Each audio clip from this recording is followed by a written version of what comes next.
ಈ ತೂಕದಲ್ಲಿ ಮೋಸ ಆಗ್ತಕ್ಕಂಥ ಅಧ್ಯಕ್ಷರೇ ಪ್ರತಿ ಸಲನೂ ನಾನು ಮಾತಾಡಿದೆ. ಈ ತೂಕದಲ್ಲಿ ಮೋಸ ಆಗ್ತಕ್ಕಂಥದ್ದು, ರೈತರಿಗೆ ಅನ್ಯಾಯ ಆಗ್ತಕ್ಕಂಥದ್ದು, ಇದು ಬಹುತೇಕ ನಾನು 4ನೇ ಬಾರಿಗೆ ಎದ್ದು ನಿಂತಿರೋದು. ಅಲ್ಲ, ಇದ್ರ ಬಗ್ಗೆ ಇನ್ನು ನನಗೆ ಮಾತಾಡಕ್ಕೂ ಆಸಕ್ತಿನೂ ಇಲ್ಲ. ಇನ್ನು ಮಾತಾಡಿದ್ರೆ ಅದೇನೋ ಒಂಥರ ಏನೋ ಒಂಥರ ನನಗೂ ಮುಜುಗುರ. ಏನ್ ಇವರು ಬಾಯಿ ಚಪ್ಪಲಕ್ಕೆ ಮಾತಾಡ್ತಾರೋ ಏನೋ ಅಂತ. ಇಲ್ಲಿ ಒಬ್ರು ಸಕ್ಕರೆ ಸಚಿವರು, ಅವರಿಗೆ ವೇಟ್ ಅಂಡ್ ಮೆಜರ್ಮೆಂಟ್ ಅವ್ರಿಗೆ ಬರಲ್ಲ. ವೇಟ್ ಅಂಡ್ ಮೆಜರ್ಮೆಂಟ್ ಯಾರಿಗೆ ಬರುತ್ತೆ? Food and civil supply minister.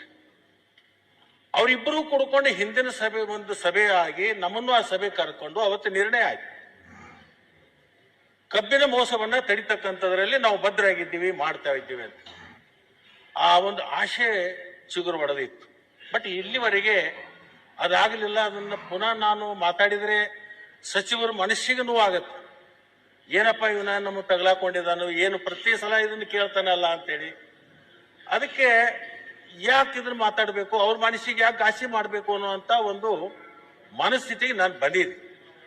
ಯಾಕಂತಂದ್ರೆ ಇವತ್ತಿನ ದಿವಸ ಒಂದು ರೈತನ 2 ಟನ್ 3 ಟನ್ ಕಬ್ಬು ಹೊಡಿತಕ್ಕಂಥದ್ದು, ಮೋಸ ಮಾಡ್ತಕ್ಕಂಥದ್ದು ನಮಗೆ ನೋಡ್ಲಕ್ಕಾಗಲಿ ತಡಿಲಕ್ಕಾಗಲಿ. ಮತ್ತೆ ಇದರಿಂದ ಅಧ್ಯಕ್ಷರೇ ಇವತ್ತು ಮೊನ್ನೆ ಇಡೀ ರಾಜ್ಯದ ಗಮನವನ್ನು ಸೆಳೆದ್ರು. ನಮ್ಮ ರೈತ ಹೋರಾಟ ಮಾಡಿದ್ರು. 3,500 ರೂಪಾಯಿ ಕೊಡಬೇಕು, ನಮಗೆ ಬೆಲೆ ಸಿಗಬೇಕು ಅಂತ. ಅವ್ರ ಬೇಡಿಕೆ ಸರಿ ಇದೆ, ತಪ್ಪಲ್ಲ.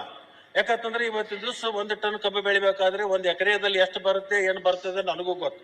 ನಾನು ಒಬ್ಬ ಕಬ್ಬು ಬೆಳೆಗಾರಾಗಿ ಅದರದ್ದು ಅನುಭವಿಸಿದ್ವಿ. ಅವ್ರು ಕೇಳ್ತಕ್ಕಂಥ ತಪ್ಪಿಲ್ಲ. ಆದ್ರೆ ಅದನ್ನು ಕೊಡ್ಲಿಕ್ಕೆ ಆಗೋದಿಲ್ಲ ಅನ್ನುವಂಥ ಒಂದು ವಾತಾವರಣ ಇದೆಯಲ್ಲ ಇವತ್ತು.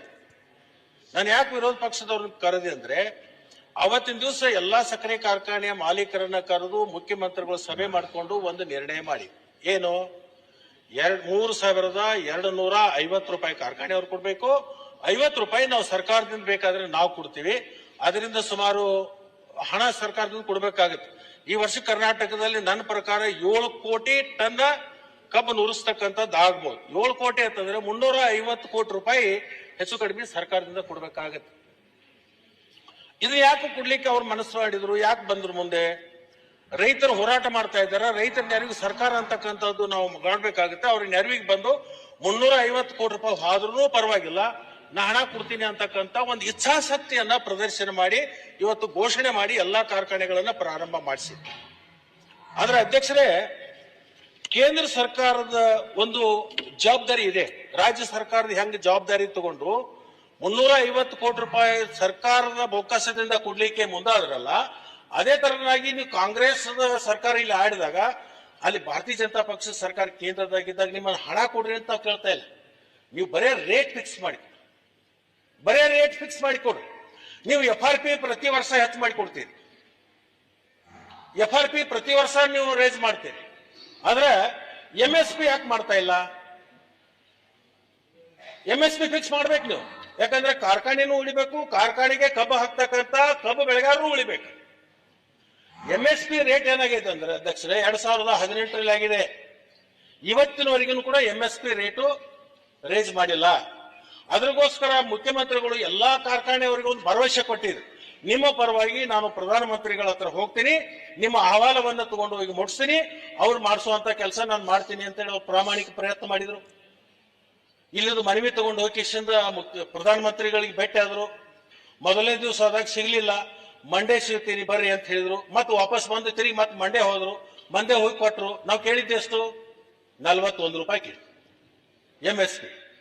41 ರೂಪಾಯಿ ನೀವು ಗ್ರಾಹಕರಿಗೆ ಹೊರೆ ಆಗ್ತದ ಅಂತಕ್ಕಂಥ ನಿಮ್ಮಲ್ಲಿ ಭಾವನೆ ಇದ್ರೆ ಅದನ್ನ ನಾವು ಸ್ವಾಗತ ಮಾಡ್ತೀವಿ, ಇಲ್ಲ ಅನ್ನಲ್ಲ. ನೀವು 38 ರೂಪಾಯಿ ಗ್ರಾಹಕರಿಗೆ ಕೊಡ್ತಕ್ಕಂಥ ಸಕ್ಕರೆ ರೇಟ್ ಮಾಡ್ರಿ. ಈ ಕೋಕೋ ಕೋಲಾ ಏನು ಸಬ್ ಡ್ರಿಂಕ್ ಮಾಡ್ತಾರಲ್ಲ, ಸ್ವೀಟ್ ಮಾಡ್ತಾರಲ್ಲ, ಅವ್ರು ಬೇಕಾದ್ರೆ 45 ಮಾಡಿ.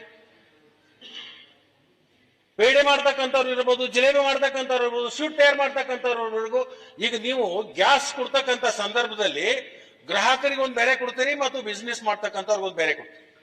ಕಮರ್ಷಿಯಲ್ ಒಂದು ಕಮರ್ಷಿಯಲ್, ಇನ್ನೊಂದು ಡೊಮೆಸ್ಟಿಕ್. ಅಲ್ಲಿ ಹೆಂಗ 2 ರೇಟ್ಗಳನ್ನು ಮಾಡ್ತೀರಲ್ಲ, ಸಕ್ರಿಯಲ್ಲಿನೂ 2 ರೇಟ್ ಮಾಡಿ. ನೀವು ಸಕ್ರಿಯಲ್ಲಿನೂ 2 ರೇಟ್ ಮಾಡ್ರಿ. ಗ್ರಾಹಕರಿಗೆ ಒಂದು ರೇಟ್ ಬೇರೆ ಮತ್ತು ಈ ಸಾಫ್ಟ್ ಡ್ರಿಂಕ್ಸ್ ಮಾಡ್ತಕ್ಕಂಥವ್ರಿಗೆ ಮತ್ತು ಸ್ವೀಟ್ ಮಾರ್ಟ್ ಮಾಡ್ತಕ್ಕಂಥವ್ರು ನೀವು 40 ರಿಂದ 45 ರೂಪಾಯಿ ಎರಡು ರೇಟ್ ಮಾಡಿ ಇದನ್ನು ಮಾಡಿದಾಗ ಕಾರ್ಖಾನೆಯವರಿಗೆ 3,500 ರೂಪಾಯಿ ದರ ಕುಡ್ಲಿಕ್ಕೆ ಸಾಧ್ಯತೆ. ನಿಮ್ಮಿಂದ ಏನೂ ಇರಲಿ, ನಿಮ್ಮ ಕೈಲಿಂದ ಕೊಡ್ಬೇಕಾಗಿಲ್ಲ. ಸಿದ್ದರಾಮಯ್ಯನವರು 350 ಕೋಟಿ ಕೊಟ್ಟರ ಕೈಲಿಂದ ನೀವೇನೂ ಕೊಡ್ಬೇಕಾಗಿಲ್ಲ. ನೀವೇನೋ ಇನ್ನು ಕೊಟ್ಟಿಲ್ಲ, ಆ ಮಾತು ಬೇರೆ. ಇನ್ನು ಕುಡಿದ್ರು ಬೇಡ, ಬರೇ ನಿಮ್ಗೊಂದು ವಾಕ್ಯ ಬರಲಿ ನಮಗ ಒಂದು